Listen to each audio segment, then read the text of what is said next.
The space station floated above the planet like a giant metal flower. Nexus Station was home to thousands of creatures from different worlds. Some had fur, some had scales, and some glowed in the dark.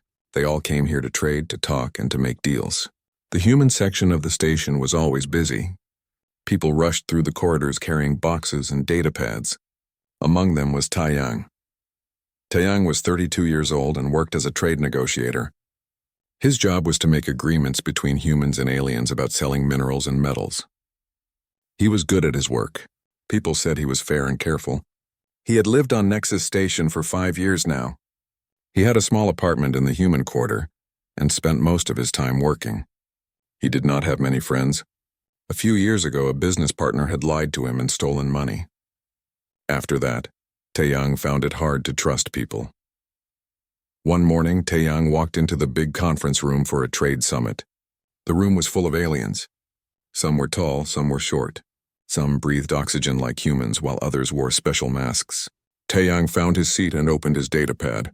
He was reading about mineral prices when someone sat down next to him. He looked up and saw a Veltharan woman. She had smooth skin that seemed to glow with soft blue and green patterns.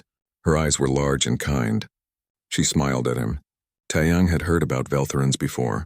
Everyone knew they were peaceful and wise. They helped solve arguments between other species. They were artists and teachers. They never started wars. The woman spoke in perfect human language. Her voice was gentle and warm. She said her name was Lyra. She worked as a cultural attaché, which meant she helped different species understand each other better. She wanted to create educational programs between humans and Veltharans. She asked Taeyang about his work. He told her about trade negotiations. She listened carefully and asked good questions. When the meeting ended, they talked for another hour in the hallway. Over the next few weeks, Taeyang saw Lyra often. Sometimes they met for coffee in the station cafeteria. Other times they walked through the observation deck and watched ships come and go. Lyra knew a lot about human history. She had read books by human writers. She could quote poetry. She talked about Earth with respect and interest. She wanted to know everything about human culture. Lyra also shared things about her own people. She told Taeyang about Veltharan music, which used sounds humans could not hear. She showed him pictures of her homeworld. The cities there looked like gardens with buildings that grew like trees. She talked about Veltharan philosophy, which said that peace came from understanding. Taeyang found himself enjoying their conversations more than anything else in his day. One evening they sat in a quiet corner of the station garden. Real plants from a dozen worlds grew there under special lights. The air smelled like flowers and soil. Lyra looked sad. She told Taeyang that she felt lonely sometimes. Being a representative far from home was hard. She missed her family and friends. She said that talking with him made her feel less alone. Taeyang understood that feeling. He had been lonely too. His work kept him busy, but at night his apartment felt empty. He had stopped letting people get close after his partner betrayed him. But Lyra seemed different. She was kind and honest. The Veltharans were famous for being trustworthy. Everyone said so. Slowly, Taeyang began to trust her.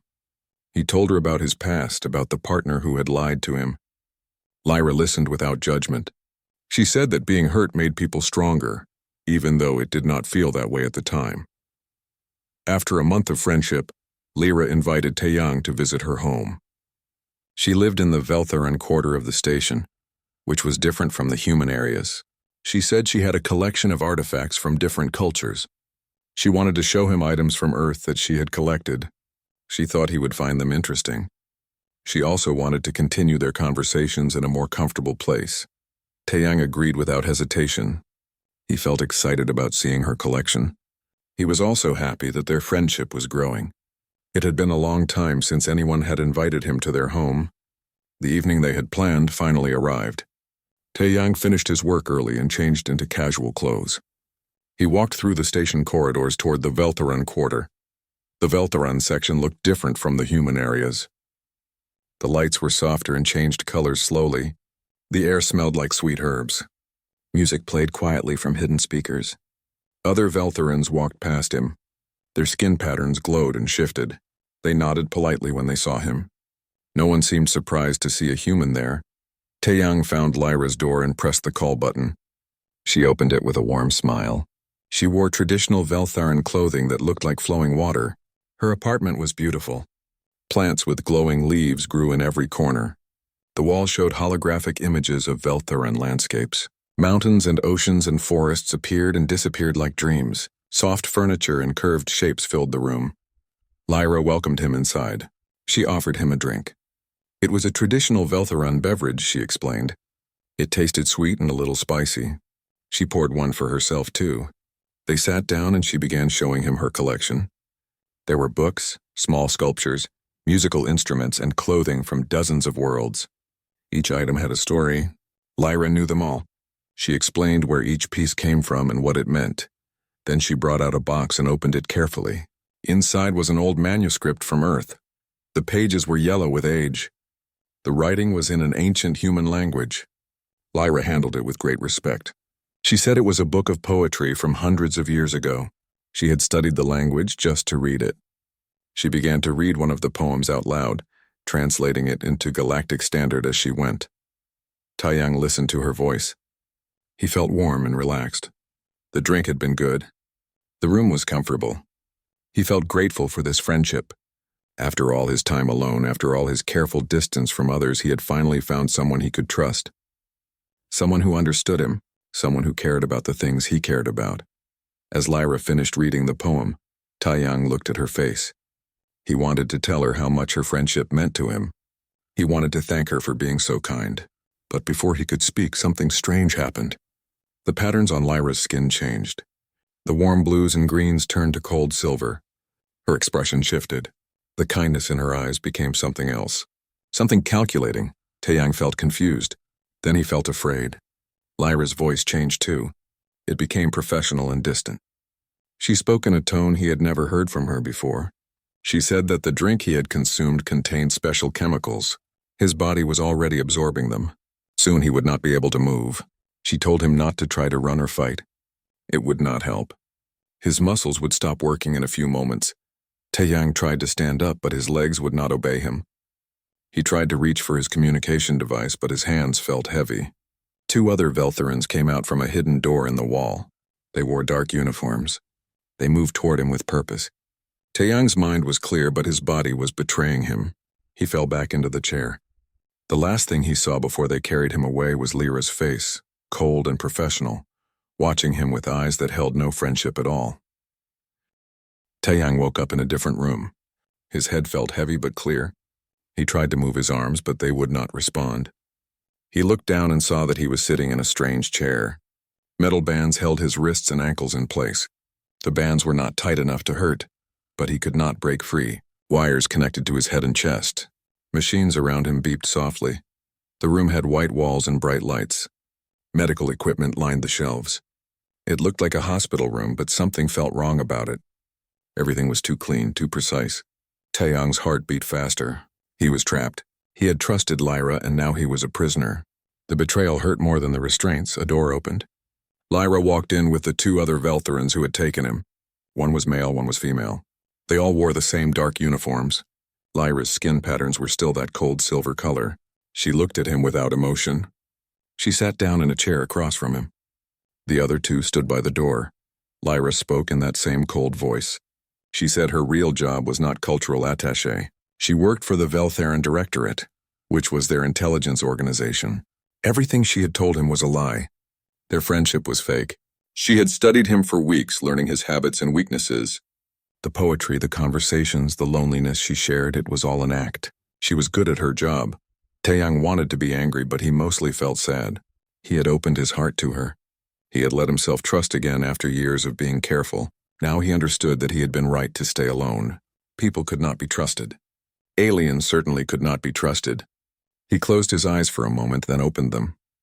He would not show her how much she had hurt him. Lyra explained why he was there. The Veltharans had been watching humanity since first contact. Humans worried them. Humans spread fast through space. Humans learned quickly. Humans were unpredictable. The Veltharan Directorate needed to understand human weaknesses. They needed to know if humans would be a threat in the future. Taiyang had been selected because he knew about trade networks and had contacts throughout human space. She gestured to the male Veltharan. His name was Kalen. He was a doctor. Kalen stepped forward and checked the machines.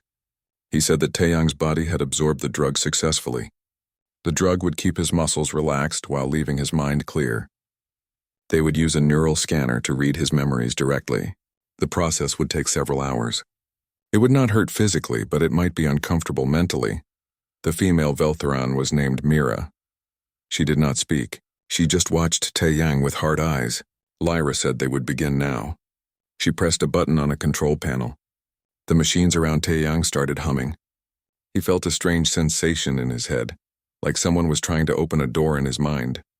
He tried to resist but did not know how. Images flashed through his thoughts.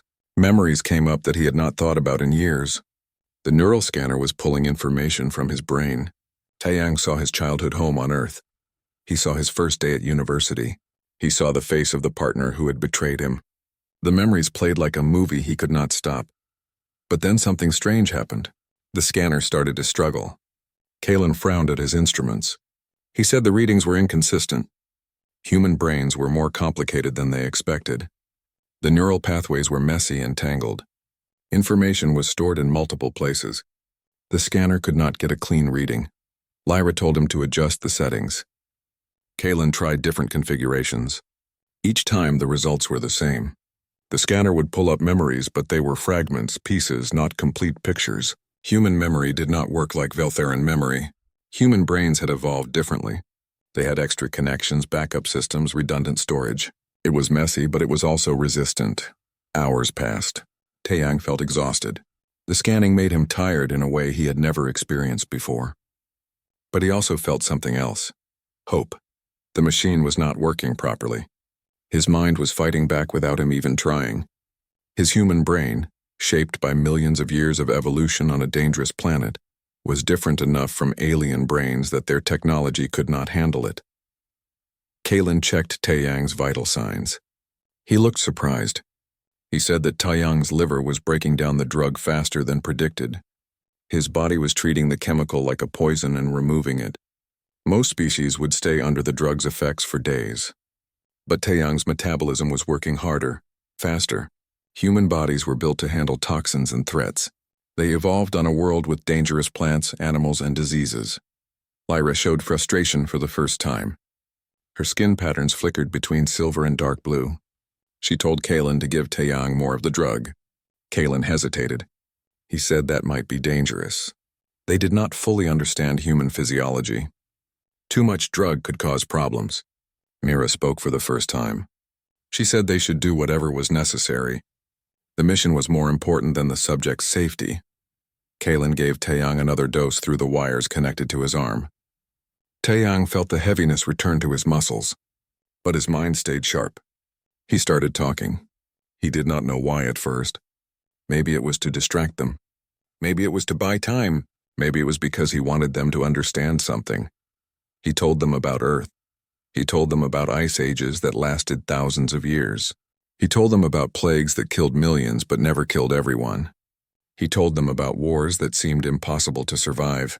He told them about people who were captured and tortured but never told their secrets. He told them about humans who were lost in deserts and oceans and jungles but found ways to stay alive. He said that humans learned to endure. They learned to suffer and keep going. They learned to adapt to anything. Other species might be smarter or stronger or have better technology. But humans had something else. They had stubbornness. They had the ability to refuse to give up even when giving up made sense. They could take pain and fear and exhaustion and still keep fighting. Taeyang watched their faces as he spoke. Kalen looked uncomfortable.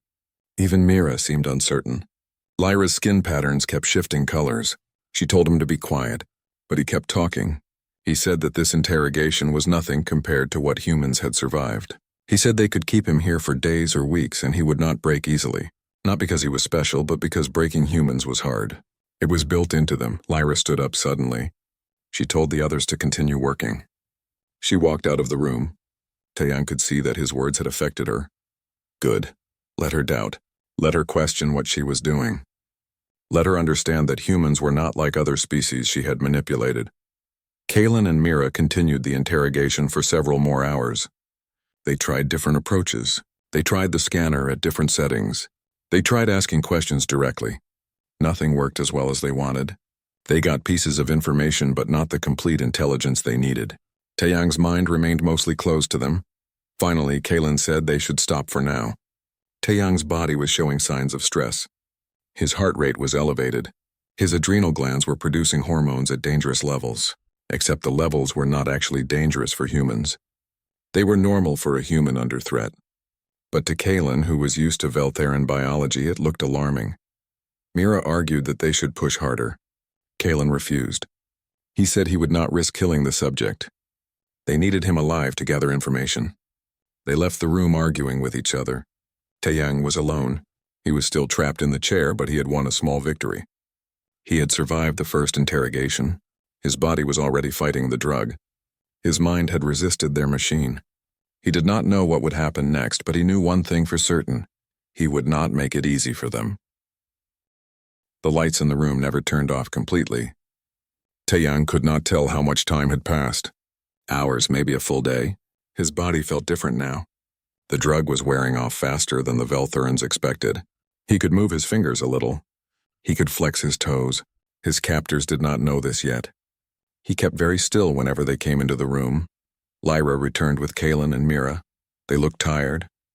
Their skin patterns were dim, which Taeyang guessed meant they were exhausted. Lyra carried a data pad. She sat down and read from it.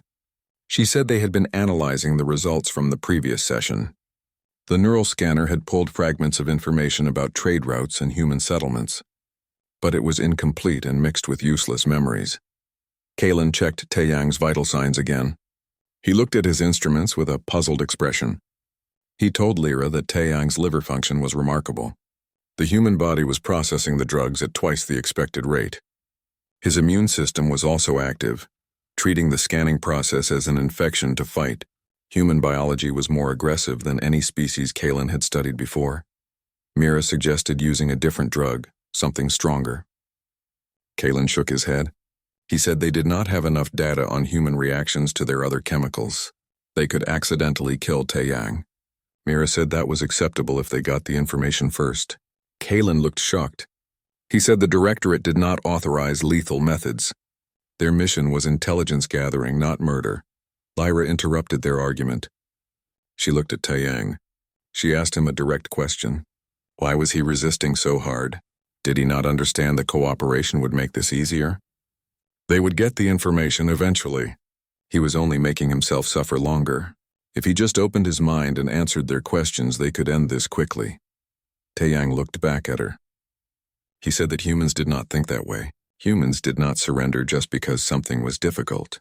Humans were born on a world that tried to kill them every day. Extreme weather, deadly animals, poisonous plants, diseases, famines, droughts, floods. Earth was not a gentle planet. Humans learned to survive by being tough. They learned to endure pain. They learned that giving up meant death. He continued talking. He said that Veltherans probably evolved on a nicer world, a world with plenty of food and water, a world without ice ages or mass extinctions. They became smart and sophisticated because they had time and safety to develop culture and technology. But humans became smart because they had to be. They had to think of new ways to survive. They had to adapt or die, and that made them different. Kalen spoke quietly. He said Taeyang was right about Veltheran evolution. Their homeworld was stable and rich in resources. Violence was rare in their history. They developed their civilization through cooperation and careful planning. They had never needed the kind of desperate survival instincts that humans had. He looked at Mira and Lyra. He said maybe that was why they were having trouble with this interrogation. Mira became angry. Her skin flashed red. She said weakness was not something to be proud of. Humans were violent and unpredictable because they were primitive. They had not evolved beyond their base instincts. The galaxy would be better off if humans were controlled or limited. She turned to Lyra and demanded permission to use enhanced interrogation techniques. Lyra stood up. Her pattern shifted between several colors, showing internal conflict. She said they would take a break to consult with their superiors. She told Kalen to monitor Taeyang closely. They left the room. Taeyang was alone again. He had planted doubt in their minds. He could see it in how they argued. Kalen was questioning the mission. Even Lyra seemed less certain than before. Taeyang continued working on moving his body. The feeling was coming back slowly. He could bend his wrists now. He could tense his leg muscles. The restraints were designed for someone who would stay drugged and compliant. They were not designed for someone whose body was fighting back this hard. He tested the metal bands carefully. They were strong, but not impossible. Hours passed. The door opened again. Only Kalen came in this time. He brought food and water. He released one of Taeyang's hands so he could eat. The food was Veltherin, bland and soft. The water tasted pure and clean. Kalen watched him eat. Then he did something unexpected. He apologized. Kalen said he did not agree with this operation. He had joined the medical division to heal people, not to interrogate prisoners. He had been ordered to participate because he was the only one with knowledge of human biology. He said he would try to keep Taeyang safe from Mira's more extreme suggestions. He could not promise anything, but he would do what he could. Taeyang studied Kalen's face. The Veltherin seemed genuine. His skin patterns showed blues and greens, which Taeyang had learned meant sadness or regret. He asked Kalen a question. Why did the Veltherins care so much about humans? Why go through all this trouble to spy on them? There were dozens of other species in the galaxy. What made humans special? Kalen hesitated. Then he said that humans scared the Veltherin Directorate. Humans had only been in space for a short time, but they were already everywhere. They built colonies on harsh worlds that other species avoided. They adapted their biology with genetic modifications.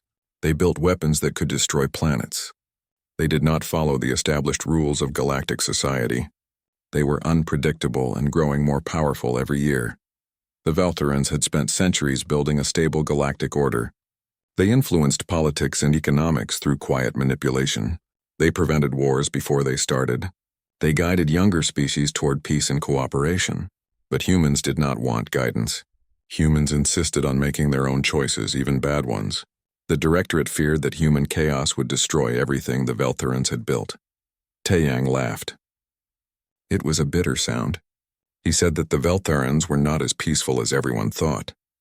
They were just subtle about their control. They manipulated other species into doing what they wanted. They were afraid of humans because humans could not be manipulated easily. Humans were too stubborn, too independent. The Veltherins wanted a galaxy where everyone followed their rules. But humans refused to follow anyone's rules but their own. Kalen did not argue. He just looked sad. He finished checking the medical monitors and left the room. Taeyang thought about what he had learned. The Veltherins were not evil exactly.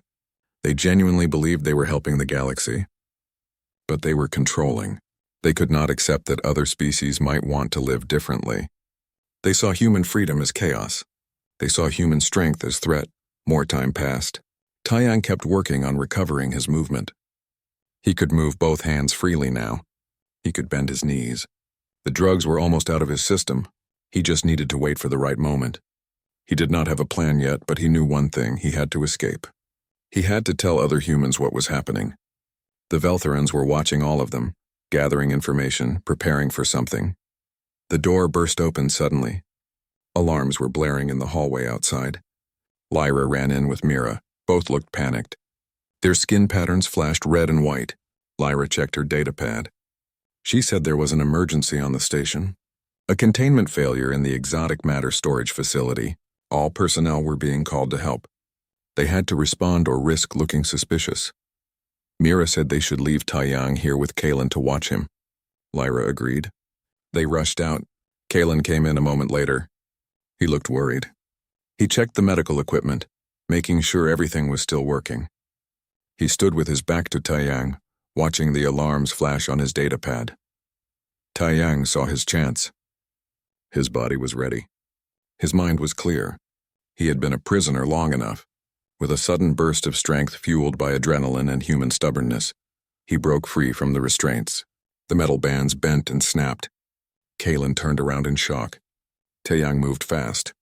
He grabbed Kalen and they struggled. The Veltheron was not trained for physical combat. Taeyang was. In seconds, Kalen was unconscious on the floor. Taeyang was free. Now he just had to escape the station before they caught him again. Taeyang stumbled into the hallway. The station alarm screamed all around him. Red lights flashed on the walls.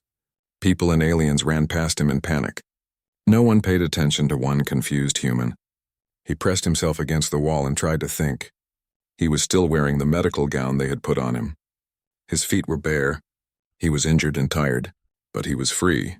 He needed to get away from the Veltheran quarter. He needed to find help. He needed to tell someone what had happened. But first he needed to hide. Lyra and her team would realize he had escaped soon. They would search for him. He had to move fast. He pushed away from the wall and started walking, trying to blend in with the crowds of people evacuating the area. The station corridors twisted and turned. Taeyang had lived here for 5 years but had never been in this section before. The Veltheran quarter was built differently from the human areas. The hallways curved instead of running straight. The signs were in Veltheran script. He could barely read them. He just followed the crowds toward what he hoped were the main sections of the station. After walking for what felt like forever, he found a maintenance access door. It was unlocked in the emergency chaos. He slipped through it and found himself in a narrow tunnel. Pipes and cables ran along the walls. The air was hot and smelled like oil and metal. This was better than the open corridors. He could hide here. He could move through the station without being seen. Taeyang crawled through the maintenance tunnels. His hands and knees got scraped and dirty. The tunnels were barely big enough for a human. They would be too small for the larger alien species. That was good. It meant fewer people would look for him here. He kept moving, taking turns randomly, trying to put distance between himself and Lyra's quarters. After an hour of crawling, he found a wider section of tunnel. There was a small maintenance hub with tools and equipment. He sat down to rest. His body hurt everywhere. The drugs were still affecting him a little. He was hungry and thirsty, but he was alive and free. He needed to figure out his next move. He could not just wander forever. Eventually, they would find him. He noticed a computer terminal in the corner of the hub. It was an old maintenance station, probably used by repair workers. It had a basic connection to the station network. Taeyang had worked with trade networks for years. He knew how computer systems were built. He knew how to find information. He sat down at the terminal and started working. The terminal was not secured very well. It was meant for maintenance workers to check on pipes and power systems. But it also connected to other parts of the station network. Taeyang found ways to move through the system, following data paths that were not supposed to connect. He was looking for anything that might help him. Maps, communication channels, security schedules. Then he found something strange. A hidden data folder buried in a section of the network that was labeled as Veltharan diplomatic traffic. The folder was encrypted but not very well. Whoever set it up had not expected anyone to find it through a maintenance terminal. Taeyang had learned basic encryption, breaking from his time dealing with trade secrets. He started working on opening the folder. It took him 20 minutes, but the encryption broke. The folder opened. Inside were thousands of files. Reports, surveillance recordings, psychological profiles, strategic analyses. Taeyang started reading. What he saw made his blood run cold. This was a massive intelligence database. The Veltherans had files on hundreds of humans. Politicians, military officers, scientists, business leaders. Each file contained detailed information about their habits, weaknesses, relationships, and secrets. There were files on other species too. The Veltherans had been spying on everyone. They had agents in dozens of governments. They had manipulated elections and trade agreements. They had started conflicts between species to keep them weak. They had suppressed technological developments that threatened their control. Everything Taeyang had believed about the peaceful, wise Veltharans was a lie. He found files specifically about humanity. The Veltharans were deeply worried about human expansion. They had detailed plans for containing human growth. Economic sanctions, political isolation, even military options if necessary. They saw humans as the biggest threat to their carefully controlled galactic order. They had been preparing for possible conflict with humanity for years. Taeyang knew this information was explosive. If other humans saw this, if other species saw this, it would destroy Veltheran credibility forever. The whole galaxy would know that the Veltherans were not neutral mediators. They were puppet masters pulling strings in the shadows. He had to copy these files. He had to get them out somehow. He searched the maintenance hub and found a data storage device. It was small and old, but it had enough capacity. He started copying files as fast as the terminal would allow. He grabbed everything he could. Files about humans, files about other species, communications between Veltharan operatives, strategic planning documents. The data device filled up quickly. He ejected it and put it in the pocket of his medical gown. Just as he finished, the terminal beeped. An alert message appeared on the screen. Unauthorized access detected. Security protocols activated. Location traced. Taeyang swore. The system had caught him. They knew where he was now. He had to move immediately. He grabbed the data device and ran back into the maintenance tunnels. Behind him, he heard sounds in the tunnel. Voices shouting in Veltharan.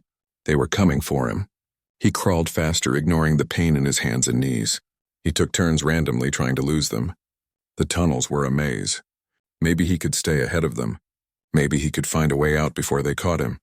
He emerged from a tunnel opening into a cargo bay. Large containers were stacked everywhere. Ships were being loaded and unloaded. Workers drove small vehicles back and forth. The emergency seemed to be over now. Things were returning to normal. Taeyang tried to walk casually between the containers. He needed to find clothes and shoes. He needed to blend in. He found a locker room near the docking area. Inside were uniforms for cargo workers. He grabbed a set that fit and changed quickly. He found boots that were too big but better than bare feet. He looked at himself in a mirror. He was dirty and tired. He had bruises on his face, but he looked more like a worker than a prisoner now. As he left the locker room, he heard a voice behind him. A woman speaking human language with an Earth accent. She asked if he was okay. He turned around and saw a human woman in security contractor uniform. She was tall and muscular, with short black hair and sharp eyes. She was looking at him with concern and suspicion. Taeyang did not know what to say. He needed help, but he did not know if he could trust anyone. The woman stepped closer. She said her name was Hana. She worked security for independent merchants on the station. She said he looked like someone running from something. She asked if he was in trouble. Before Taeyang could answer, alarms started blaring again. But these were different alarms. Security alerts. A voice came over the station speakers announcing that a dangerous criminal had escaped custody. A human male named Taeyang. Anyone who saw him should report to security immediately. The voice said he was violent and unstable. Hana looked at Taeyang. Then she looked at the speakers. Then back at Taeyang. She made a decision fast. She grabbed his arm and pulled him behind a stack of cargo containers. She whispered that he did not look violent or unstable. She said that announcement sounded wrong. She asked him what was really going on. Taeyang decided to trust her. He did not have many options. He told her quickly about Lyra, about being kidnapped and drugged, about the interrogation. He told her about the intelligence files he had found. He showed her the data device. Hana's expression changed from skeptical to serious. She said if what he was saying was true, he was in major danger. Just then, 3 Veltharan operatives came around the corner. They saw Taeyang and Hana. Lyra was leading them. Her face showed shock when she recognized Taeyang. She called out to him, telling him to surrender. She said he had nowhere to run. Hana stepped in front of Taeyang. She put her hand on her weapon. She told the Veltharans to back off. She said this situation did not smell right, and she was going to protect this man until she figured out what was really happening.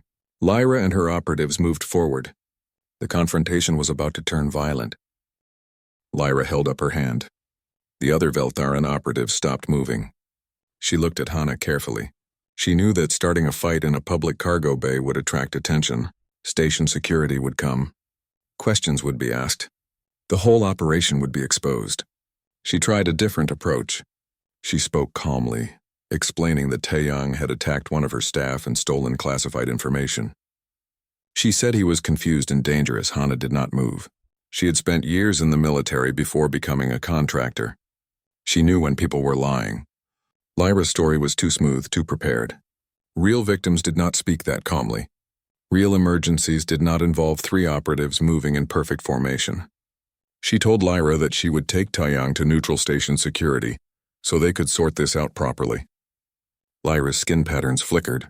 She was losing control of the situation. One of the Veltharan operatives, a male, moved his hand toward a weapon. Hana reacted instantly. Years of combat training took over. She drew her weapon faster than the Veltharan could track. She fired a stunning shot that hit him in the chest. He collapsed. The other operative pulled her weapon. Hana grabbed Taeyang and pulled him behind a cargo container as shots hit the metal near them. The cargo bay erupted into chaos. Workers ran for cover. Alarms started blaring. Hana returned fire while dragging Taeyang toward an exit. She moved with practiced efficiency. The Veltharans were not trained for real combat. They were intelligence operatives, not soldiers. They were used to manipulation and technology, not firefights. Hana was a trained fighter from a species that had been fighting wars for thousands of years. They reached a side door. Hana shot the lock and kicked it open. They ran through into another corridor. Behind them, they heard Lyra shouting orders. Hana knew the station layout well from her security work. She led Taeyang through a series of turns, heading toward the independent merchant sector. That area was less controlled by station authority. She had friends there who would not ask too many questions. They reached a small warehouse that belonged to a smuggler Hana sometimes worked with. She pounded on the door. A panel slid open and eyes looked out. Hana said her name and demanded entry. The door opened. They rushed inside. The smuggler, a reptilian alien named Rask, looked annoyed but let them in. He owed Hana a favor from a previous job. Once they were safely inside with the door locked, Hana turned to Taeyang. She demanded the full story. No more brief explanations. She needed to know exactly what was happening. Taeyang sat down on a crate and told her everything. The fake friendship with Lyra, the kidnapping, the interrogation, the neural scanner, the escape, the intelligence files he had discovered. When he finished, Hana was silent for a long moment. Then she asked to see the data device. Taeyang handed it to her. She connected it to her portable computer and started reading the files. Her expression grew darker with each document she opened. She had military intelligence training. She knew what she was looking at. This was evidence of a massive covert operation targeting humanity and other species. She found files with the names of human military officers she knew. Detailed psychological profiles. Weaknesses that could be exploited. Plans for how to neutralize them if needed. She found analyses of Earth's defense systems, strategic resources, supply chains. This was not just observation. This was preparation for conflict. The Veltharans were planning how to defeat humanity if it became necessary. Hana closed the computer. She looked at Taeyang with new respect. He had escaped from professional intelligence operatives while drugged and restrained. He had found and stolen classified information. He had survived long enough to get help. She said that proved humans were harder to break than the Veltharans thought. She asked what he wanted to do now. They could not just run away. This information was too important. Taeyang said they needed to expose the truth publicly. If they just sent the files to human authorities, the Veltharans might intercept them. Even if the files got through, two unknown people making accusations against a respected species would not be believed. They needed to force the information into the open where it could not be hidden or dismissed. They needed witnesses from multiple species. Hana thought about this problem. Then she remembered something. In 3 days, there would be a galactic trade summit in the main conference center. Representatives from dozens of species would be there, including human diplomats. The summit would be broadcast live across the station and to nearby systems. If they could hijack that broadcast and release the files publicly, everyone would see the evidence at once. The Veltharans could not stop it without confirming what they were trying to hide. Taeyang said that was a good plan, but extremely dangerous. The summit venue would be heavily secured. They would need to get inside, reach the broadcast control room, and override the systems, all while being hunted by Veltharan operatives in station security. Hana smiled. She said dangerous was her specialty. She had worked summit security before. She knew the layout. She had contacts who could help. Over the next 2 days, they prepared. Hana called in favors from merchants and security contractors she had worked with. She acquired access codes and forged credentials. She got them proper clothes and equipment. Taeyang worked on preparing the data files for broadcast. He created a presentation that would be clear and damning. Images, documents, audio recordings. Everything needed to prove Veltharan manipulation. During this time, they saw signs that Lyra's team was searching for them. Security checkpoints increased throughout the station. Veltharan operatives questioned merchants and workers. Hana's contacts reported that the Veltharans were offering rewards for information. But the independent merchant community was not friendly to authority. No one betrayed Hana's location. The night before the summit, Hana and Taeyang reviewed their plan. They would enter separately using different credentials. Hana would create a diversion to draw security away from the broadcast control room.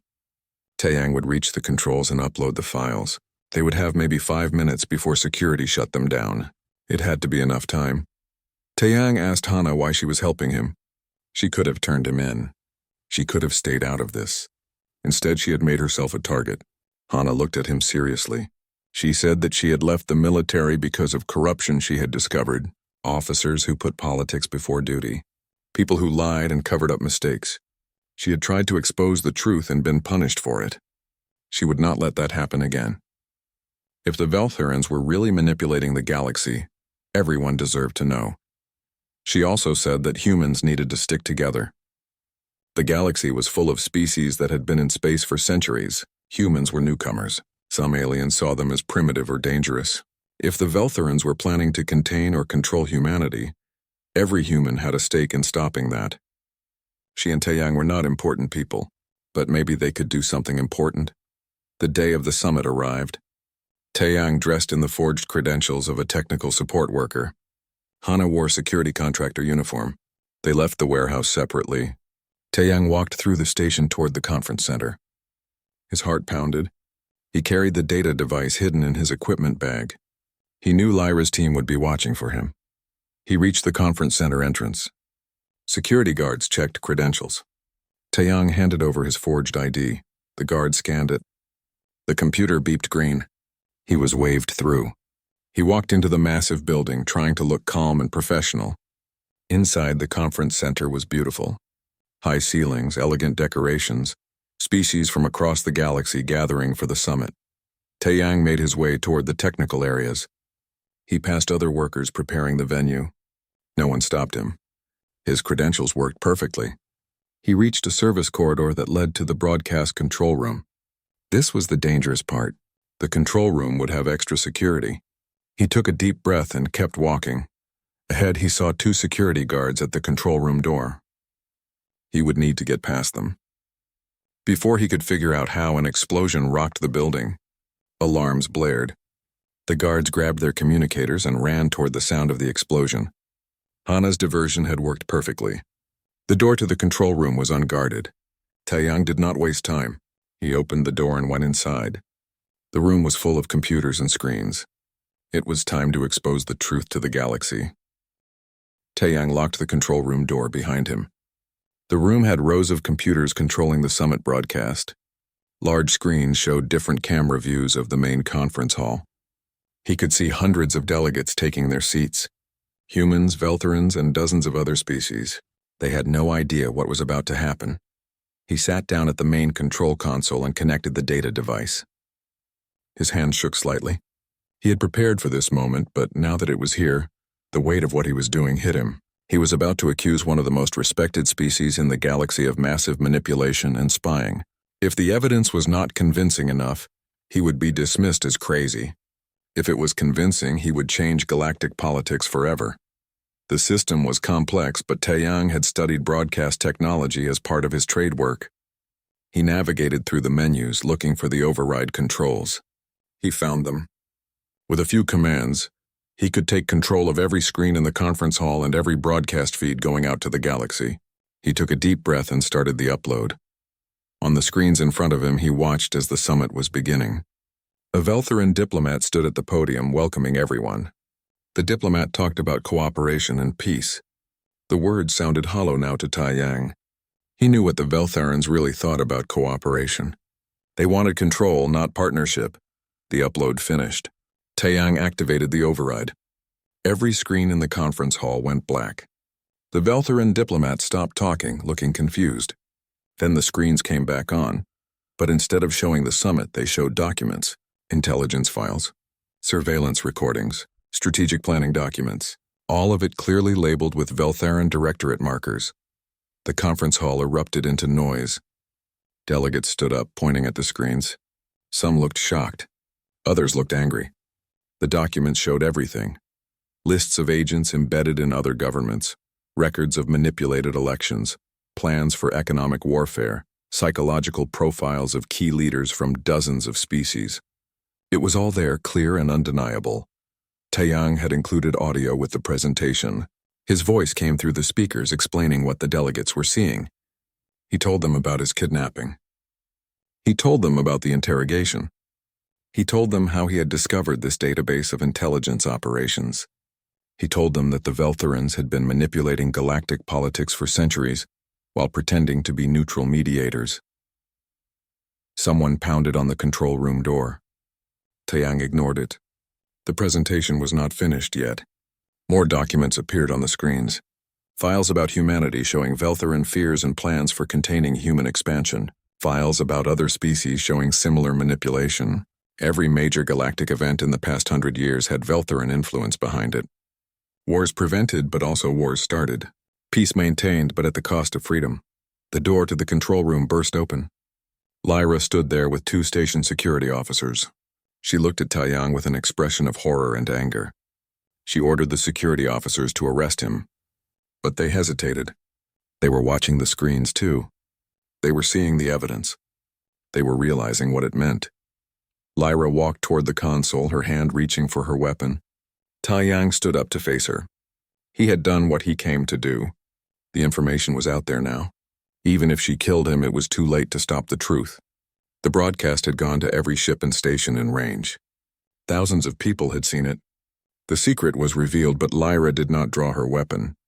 She stopped a few feet from Taeyang. Her skin patterns flickered rapidly through different colors, showing internal conflict. She looked at the screens showing the chaos in the conference hall.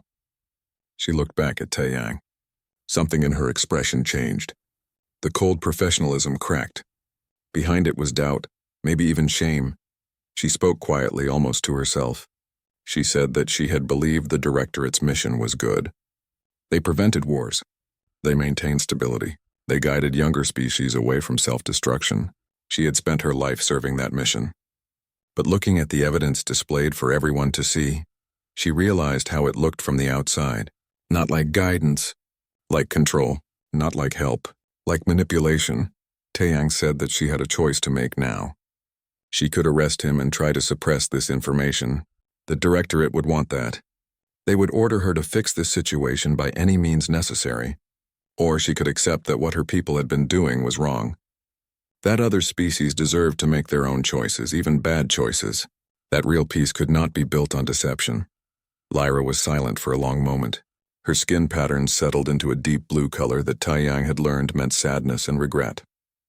She turned to the security officers and told them to stand down. She said that Taeyang should be allowed to finish his broadcast. The officers looked confused but obeyed. Lyra was still a Veltheran diplomat with authority on the station. Taeyang added a final segment to the broadcast. He spoke directly to the camera, his face appearing on all the screens. He said that he was not calling for war or revenge against the Veltherans. He was calling for truth. He was calling for all species to engage with each other honestly, without hidden agendas and secret manipulation. The galaxy was big enough for different approaches to coexist, but that could only happen if everyone was honest about what they wanted. He said that humans had been shaped by a harsh world that taught them to value freedom and direct communication. Maybe that made them seem crude to more sophisticated species, but humans would rather have messy honesty than elegant lies. He hoped other species felt the same way. He ended the broadcast with a simple request, that everyone demand transparency from their leaders and reject manipulation wherever they found it. As the broadcast ended, Taeyang felt exhausted. His legs gave out and he sat down heavily. Lyra moved to help him but stopped herself. She said that her career was over. Probably her freedom too. The Directorate would see her failure to stop this broadcast as treason. But she said she could live with that. What she could not live with anymore was the lie she had been serving. More security arrived, these one's senior officers. They ordered everyone to freeze. Taeyang raised his hands. He was ready to surrender. He had accomplished what he set out to do. The truth was exposed. What happened to him now did not matter as much. But as the security officers moved to arrest both him and Lyra, Hana burst into the room. She was accompanied by several human diplomats from the summit. They had watched the broadcast and immediately came to protect Taeyang. One of them, a senior ambassador, declared that Taeyang was under human diplomatic protection. He had exposed crimes against humanity and other species. He was a witness, not a criminal. The station security officers looked uncertain about what to do. A compromise was reached. Taeyang and Lyra would both be held in protective custody while investigations were conducted. They would not be kept by the Veltharons. A joint committee of multiple species would oversee their safety and their testimony. The evidence Taeyang had released was already being analyzed by governments across the galaxy. The Veltharan Directorate could not make this disappear. As they were led out of the control room, Taeyang looked at Lyra. She looked back at him. There was no friendship between them anymore. Too much had happened. But there was a strange respect. She had tried to break him and failed. He had exposed her people's secrets. And in the end, she had chosen truth over loyalty. That counted for something. They walked through the conference center past hundreds of delegates. Every species was arguing, demanding explanations, calling for investigations. The careful order the Veltharons had maintained for so long was falling apart. It would take years to build something new, but whatever came next would be built on truth, not manipulation. And that had started with one human who refused to be broken, and one Veltharan who found the courage to let him succeed. 6 months passed after the summit. Those months changed the galaxy in ways that no one could have predicted. The revelation of Veltharan intelligence operations sent shockwaves through every government and species. Investigations were launched. Secret agents were discovered and arrested. Decades of carefully hidden manipulation came into the light. Some governments fell when their populations learned that their leaders had been Veltharan puppets. The Veltharan Directorate tried to defend itself at first. They argued that their actions had prevented wars and saved lives. They said that younger species needed guidance to avoid destroying themselves, but the argument fell flat. No species wanted to admit they had needed manipulation. No leader wanted to accept that their decisions had not been their own. The Veltharans found themselves isolated and condemned. Taeyang spent those months giving testimony to various councils and committees. He told his story dozens of times. He answered thousands of questions. He provided technical details about the intelligence files he had discovered. He became famous, though he did not want the attention. People called him a hero. He did not feel like a hero. He felt like someone who had been in the wrong place and made the best choices he could. Lyra faced trial on her homeworld.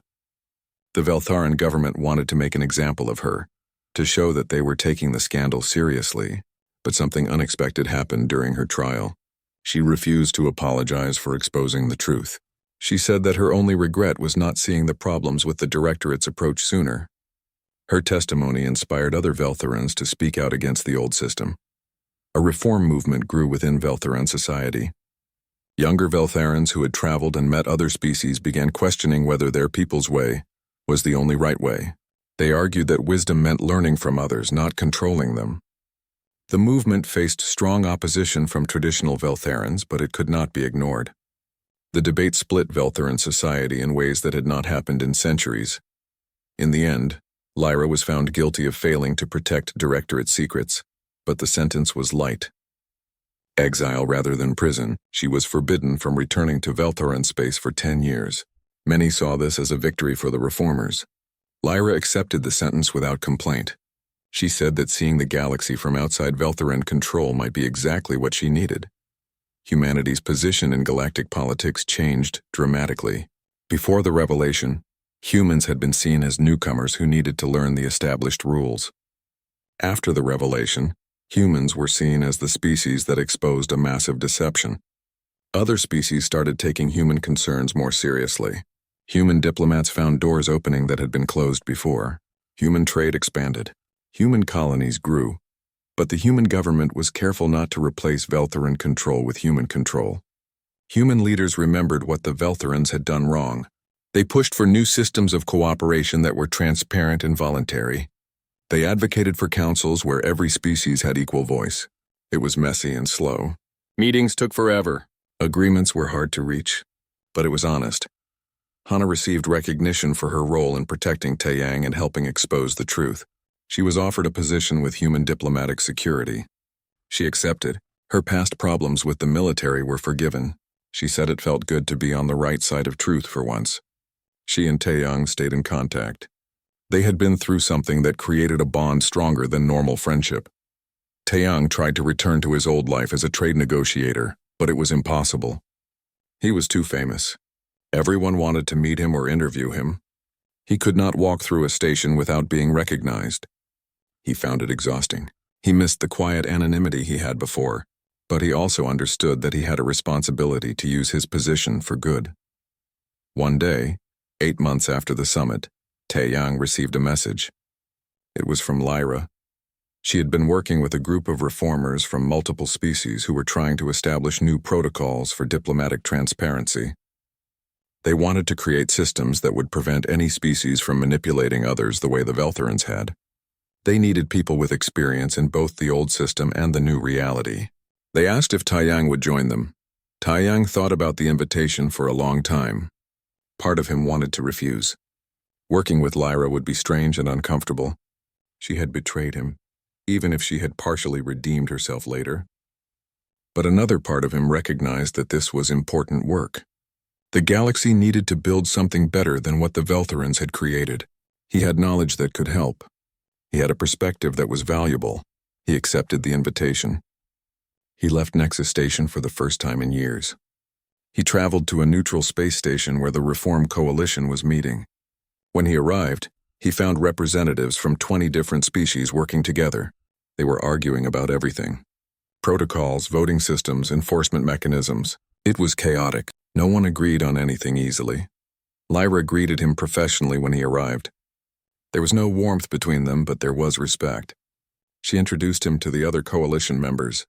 She explained that his experience as both a victim of manipulation and someone who had fought back made him uniquely qualified to help design safeguards against future manipulation. His human perspective on freedom and direct communication would be valuable. Over the following weeks, Taeyang threw himself into the work. He helped draft guidelines for diplomatic conduct. He suggested transparency requirements for intelligence gathering. He advocated for systems where smaller species could challenge larger ones without fear. He drew on his experience as a trade negotiator to find compromises between different viewpoints. The work was hard and often frustrating. Every species had different ideas about what fairness meant. What seemed obvious to humans was strange to others. What other species considered normal made humans uncomfortable.